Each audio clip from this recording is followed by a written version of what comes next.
So why do customers leave? Dan Kennedy, the guru of direct marketing, proposed that 1% of people leave because they died and 3% of people leave because they've just moved on. You can't do much about the ones that died, and 3% moved on either geographically or their interests have moved on. So for example, I might not like computer games as much as I used to before. My interests have just moved on. Can't do too much about that.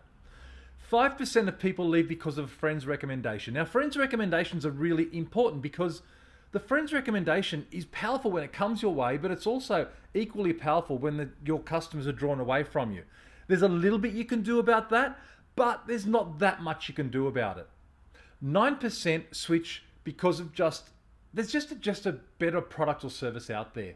You can do a little bit about that, keep your product and service on top of its game. I get that, but it might be difficult to move that too quickly. Now, 14% of people leave because of just general dissatisfaction. They're just not happy with the product or service, and these are the ones who will complain and they'll leave and they'll make a bit of a ruckus. And we hear about from them a lot and understand why they leave.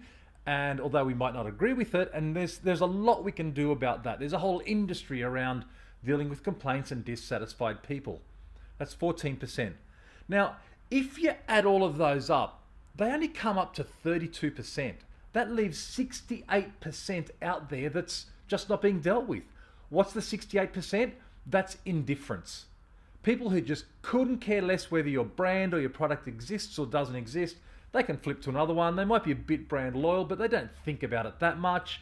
If you ask them what the product or service was like in a survey, they'll say, yeah, it was okay, if they answer at all, because it's just not a big deal in their lives. They're just indifferent about it, and they pretty much couldn't care less.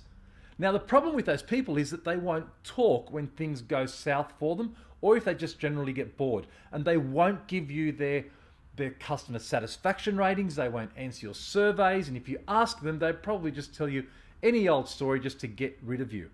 So the problem with those people is that because you can't get the data, you don't know what to fix, and you don't know if you're doing a great job or a bad job with them.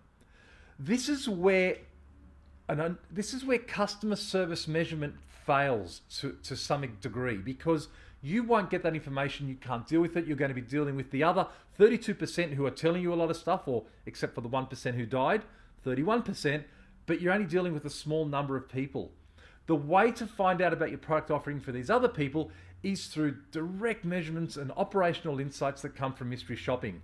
Now, I know I go on about mystery shopping because I own a mystery shopping business, but it's still one of the only ways you can get operational data. So you say, I know my strategy is this, and I know we need to execute that, and are we executing what we need to do? Because we know that's successful and we know that works.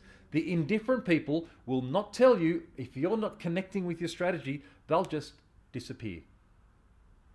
Once again, Stephen DiPietro from Service Integrity Mystery Shopping, and thanks again for listening in.